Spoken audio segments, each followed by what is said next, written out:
Oh, guys, thanks ever so much for popping back. Welcome to this week's Times with James video. My name is James. In this week's video, my phone's going to keep going off. In this week's video, the biggest theme for me is community. Thank you, Kathy. Thanks very much. But also, we've got some other little bits in this segment as well. I've moved my editing suite around, so we're just going to have a quick look at my editing suite. Also, we're delving back into flying. I haven't done much flying lately, and we're now going back into it. We're in the final stages of my training. I'm also going to give you a quick tour of my main filming studio from my other channel and talk a little bit about how I like to light scenes for filming. Plus, I did some crazy stuff for a company, which meant I managed to do some speeches at the Science Museum in London. I've never had to do anything like this before, and I am pretty scared. Emily doesn't care at all. And along the way, I'm probably going to trim my apple tree, which is not a euphemism, and change every one of the lights in the kitchen, which makes me really regret having all those lights. But there we go. Anyway, guys, I hope you enjoyed today's vlog. Please click the subscribe, the like, the comment, and do the polls. And let's get on with the video. See you soon. Right, so this is the studio. The studio that I use, that I hire, is divided up into three parts. Now, section number one, that is defined by this massive curtain just here that gets pulled across, is like the goods in bit, or whatever you call it. It's also where I've got my ping pong table. It goes back home in the summer, and where I park the van and that when I come in here to do some filming. The middle bit is really the stage area, and we've got a few different areas where we can point cameras into. So effectively, we've got one stage, but 3 or 4 different areas where we can film. And the good thing about the stage for my other channel is the fact we've got a back area where we can put pipe work in, things like that. And also we've got an under floor area as well, which means we can bring the floor up and do pipe work underneath, that sort of thing. So what we're setting up here today is a series of videos that I'm going to be filming. The good thing about the studio is that the lighting we can set up and then we can leave up. Where it used to be, I used to film in my shed at home, and at the end of a filming session I'd have to take all my lights down, and it was just an absolute pain. The studio does obviously cost money to rent, but so far, you know, I think I'm getting enough use out of it and everything. I'm just getting that beast camera set up there, ready for filming in a minute. The third section, sorry, just to say, is really like the tea area. We also have goods area there where we've had stuff come in. We've got a little toilet that I installed just along there, very nice. We've got a little kitchenette. And then we've actually got the thing that I use to heat up, which is just here. So we've got our air intake there, and there it actually sits just out there like that. That is an oil burner just there. So what I'm going to do is we'll do a quick setup, how I film things for my other channel. Okay, number one then, let's get the Panasonic set up. At this point, I spent hours talking to the camera, describing about how I set up my systems, how I set up my microphones, my cameras, my lights, lots of stuff that you guys might find interesting. But to be honest, I went on for so long, I thought, no. Oh my God, my phone's dinged again. But I do think that the output that I get from the studio, when it turns out looking like this, or when I get photos that look like this and this, it just looks really, really cool, and it's just such fun to be able to do. Get home from work, dump the bags, and then go to the studio and actually do some filming and make some films. It's wicked. And then once they're made, they come straight back here. This is where I do all of my editing work, and it's a really, really important room. Over the last couple of weeks, I'm really developing my editing space. I have a stand-up desk. Currently got a hairdryer because I've got a bad back. I don't know what I've done, I've put my back out. But the most important thing that I have in this room is this, my timer. Basically what I do is I edit in hour chunks. There are a lot of distractions, all right? I could go on the internet, there's loads of different websites I can go to, things like that. And I don't want to be distracted when I'm doing edits. So what I do, I set myself a whole hour of editing. So I'll twist this up for an hour, and there's no going back. This always just sits over here, so then if I'm doing any voiceovers on my microphone setup that I've just got there, you won't be able to hear the ticking. And then when the hour is up, I then give myself a quarter of an hour of where I'll like read the news, or I'll watch a bit of YouTube, or I'll go and do a bit of gardening quickly, or I'll pop down the house, grab a cup of tea, have a chat with Butthead. So the big things I did to change over the studio was to have another additional monitor, which means now I can have more tracks visible on my timeline on the lower monitor, and then have my actual feedback monitor, the one that I'm sort of looking at what I'm editing, on top. Also, as you can see, it's very easy for me to get to my microphone to do voiceovers. I also put in 2 new speakers that are absolutely fantastic as foldback. I think it's important for an editing studio to feel relaxed, to feel like a place that you want to be in, and above all reflect the personality that you are and what you're actually trying to get over in the films that you're editing. So I've got a great setup now that I'm really pleased with. It works for me, but there are a couple of little tweaks I'm going to be doing in the future as well. The thing is, guys, it is really easy to get distracted, and therefore that time of there is the most important thing for me in this studio.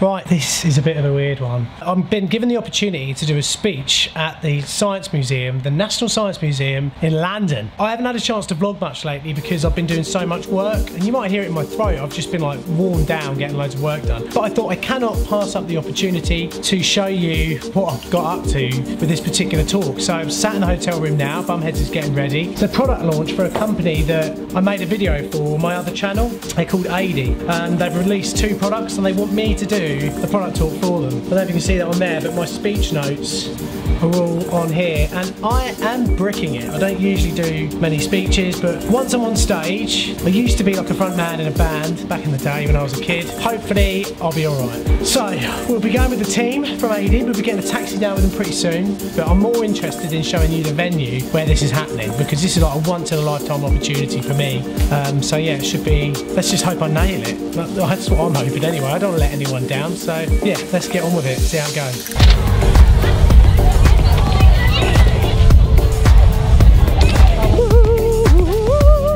This is Nicole, who's got us involved in this. Say hi to everyone, Nicole. Hello. She's crapping herself at the moment. You might have to go into the indoor. Okay.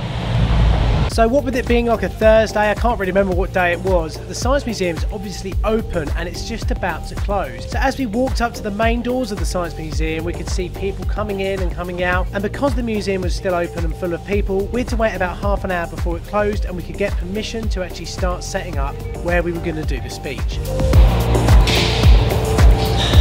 So this is where I'm going to be doing a speech.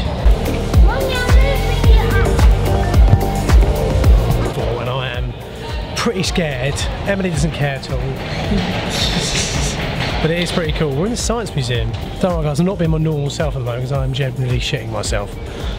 You probably noticed I've said a few times that I'm doing this speech at the Science Museum. It's just a truly surreal thing that was going on. I've never ever had anything like this happen, and I didn't think I was ever going to get an opportunity to film in a place like this with old Newcomen engines and things that I've been fascinated by since I was a kid when I was studying engineering and the Industrial Revolution. It was also absolutely fascinating to stand next to the command module of Apollo 8, the first ever manned spaceflight around the moon and then back again. They didn't land. And also it's crazy to see how big the lunar landing module is. It's absolutely colossal. All these things took away from my mind that the fact that the museum was now shut, people were turning up to see the speech, and the venue where I was going to do my speech to about 200 people and where we were all going to sit and have dinner was nearly finished.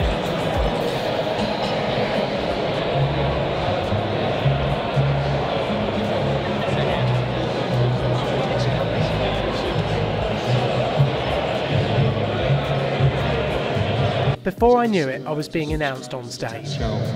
So it's an absolutely huge channel that he's got.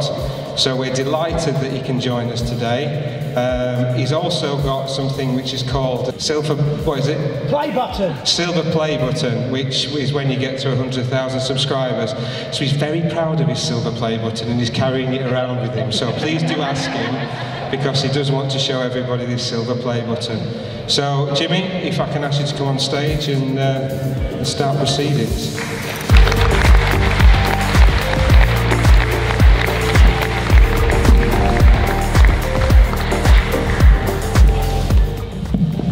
It's a very high mic stand, isn't it? Should put it down a step.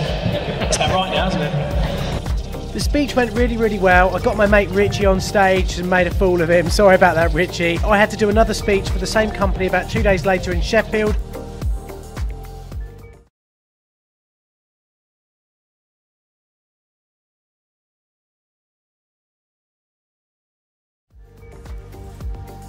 At a place that used to be an old steelworks. All the venues were absolutely amazing, and I pointed this out at the end of my speech. By this time, I was absolutely relieved that it was all over. And we're in a building now that is testament to that. And for me, standing here and being able to tell you about that, not only am I privileged, but I'm also excited as well. So I hope you enjoy your dessert, guys. And if you want to ask us any questions, Nicole's just down there. So thanks ever so much.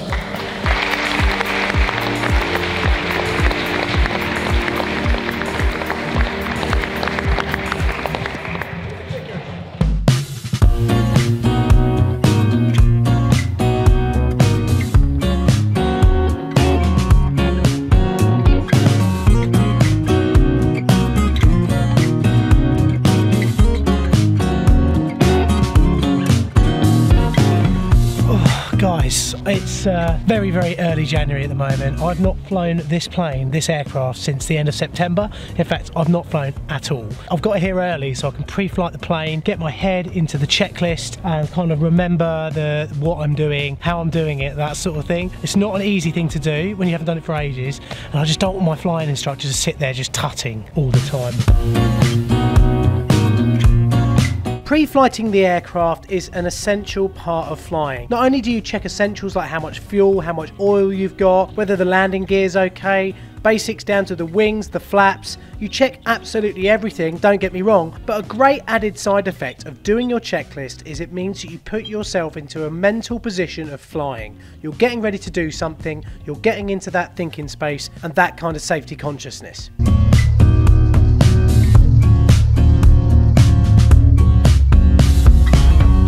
So we take the beast up to the hole, that's the tank museum you see there. We're pointing this way because it's into the wind. As you can see, a few people get a bit alarmed when we do that, thinking that we're just going to gun the plane at them and then take off. Hold at 06 and now take off.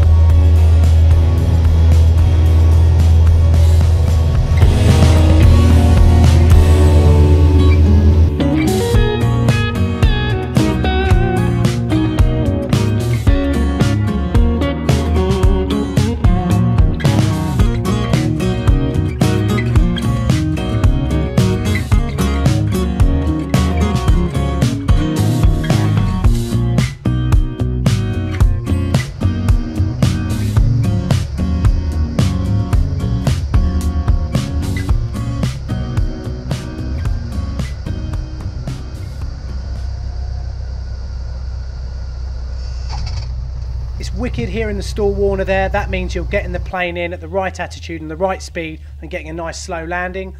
The great thing about having the GoPro with us when we do all these is because I can now watch back at my landings and actually learn from the footage that we're watching together now. See, I know we've got a left to right crosswind here and I'm not quite putting enough right rudder in. So next time we do that, I'll know that I should put a little bit more. As you can see, we've got about 8 or 9 landings in here today. That accounts for about an hour and 10 minutes worth of solo time, which is a great contribution to passing your PPL and getting right up there.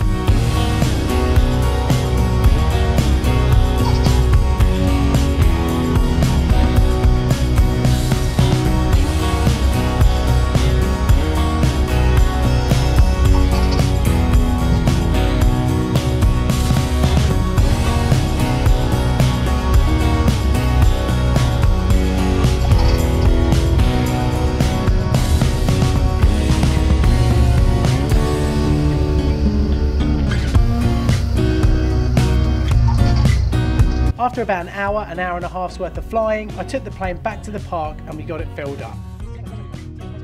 At that point I did something I always do between you and me, and I left my GoPro in the plane, not the first time. So yeah guys, the flying's going really well. I'm going to be doing some diversions soon. If you want us to do a video that's just about how I calculate my diversions and do my flight planning, then vote in the poll in the top corner now. I'll see if I can get something filmed and put out for you in the near future. In the village where I live, it's a very close-knit community, and the village shop has been run by the same family for the last 10 to 15 years. 6 months ago they announced that they needed a rest and that they were going to sell the shop and travel the world. And after months of preparation, today's the day that they're going to leave. But before they do, the village is going to say goodbye.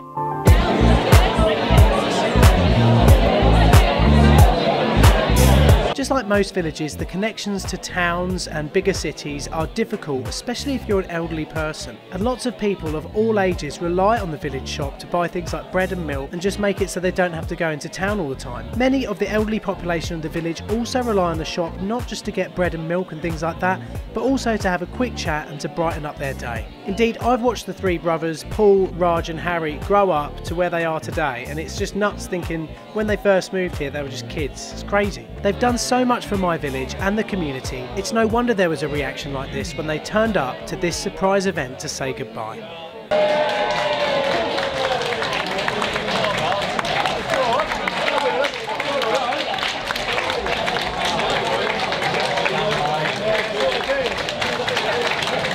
Sorry about the quality of sound recording here, guys, and also the video. I didn't really know what was going on and I wasn't fully prepared to film any of this. But just tilt your head, guys, and have a listen to this lovely heartfelt speech from a lady who still relies on the shop to this day and is sorry to see Bob, Rav and the boys go. Has a few words to say.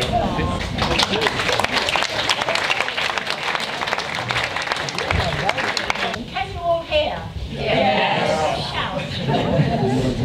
This is a few, but nevertheless, heartfelt words of thanks to Bob and Ravinda and their three boys who are all here. They cared wonderfully for our shop, our village shop, always cheerful and helpful, making the dull estate brighter, which benefited our two villages enormously. Very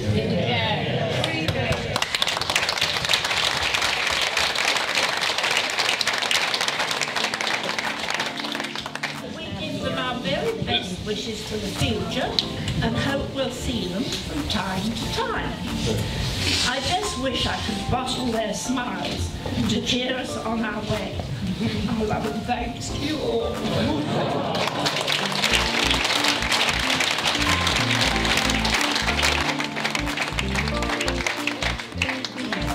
I didn't get hugs in the shop.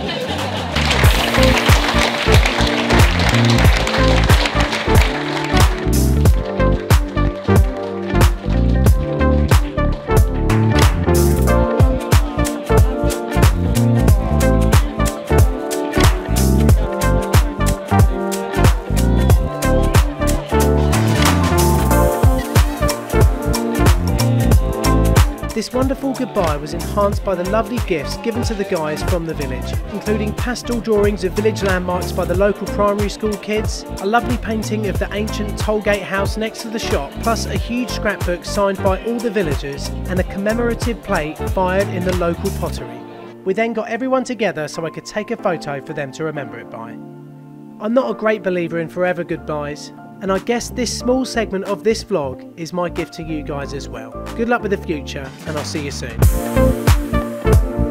Thanks ever so much for watching this week's vlog, guys. Please hit that subscribe button, please comment, please like. I absolutely love doing these vlogs for you, and I'll see you in the next Times with James video. I'll finish off the kitchen lights next week. Also, fill out the polls in the corners so I get an idea of what you guys like as well. See you next week, guys.